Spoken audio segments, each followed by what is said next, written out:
Some people don't seem to realize that writing a book is not a straight line. Writing a book requires reading over the draft over and over and over and over. I like to think of it like building a house. If you're building a house, you don't just start at the bottom and put everything together into that room. You don't do the flooring and then the plumbing and then the electrical and then the carpets and then the furniture in the first floor and then start with the frame on the second floor. That doesn't make any sense. No, you do the frame for the whole house and then you do the plumbing for the whole house and the electrical for the whole house. Then you do the drywall, then you paint the walls and put in the furniture and stuff all at once in phases. That's how you write a book. Outlining a book is like doing a blueprint. Your first shitty draft is like putting up the supports and the foundation, the wooden skeleton of the house. You go back through, you want to spice up the character relationships, you want to add some plot twists, some bigger changes. Okay, so now you're adding in the plumbing, the electrical. Those are things that you don't technically need in a house, but any house that people are going to want to live in will have plumbing and electrical.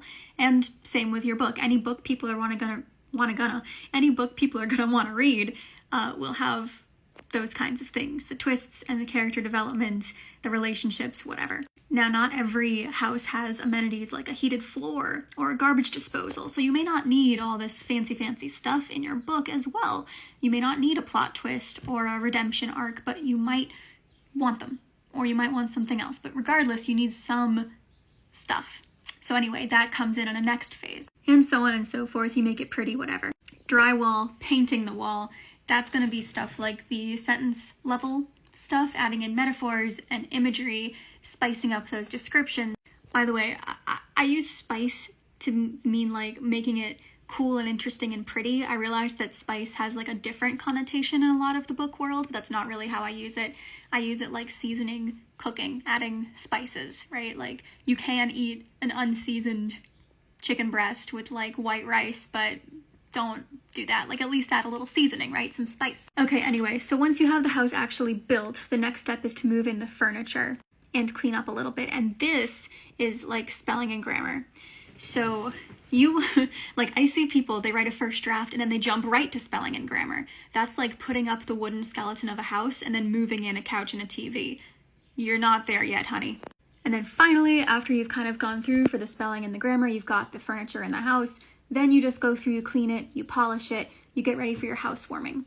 That is proofreading, final read through, before you give it to some other people to read. That's your housewarming party, is people reading your book. Note that I didn't say publication. That's because now is around the time when you might want to get some beta readers or some editors. You should not finish a first draft and give it to somebody else. It's not ready. The house is not as structurally sound as you think it is. You don't want to publish a first draft. You don't want to publish a second draft. You don't want to publish a third draft. There are exceptions, but they are very, very, very rare, and it's probably not you.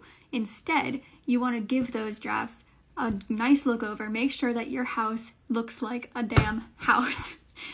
Then give it to your beta readers, your editors, your agent. They will go through and tell you, hey, actually, you might want to take a wrecking ball to this, or you may want to repaint the kitchen. It's a little dark. Have you considered installing central air? Have you considered putting in a plot twist? Some of these things will require you to rip the house open again. Some of them will require you to demolish and start over. But you know what? That's much better than living in a house that's going to collapse or living in a house that's really ugly and not what you actually want it to look like. Hard work results in a better product. If you've written a full draft of a book, you're not close to being done. I'm sorry, that really hurts, but you're not close. You have to go back to the beginning and you have to add in the electrical and the drywall and the paint on the walls. You're not ready for furniture. You're not ready for polishing.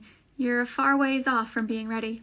This is a bit more tough love than I usually do, but it's something that I'm seeing a lot in my clients. I'm an editor, by the way, and a writing teacher. I see people coming in with rough drafts, first drafts, and they think that because they've put 50,000 words in a row that it must be good. It's not.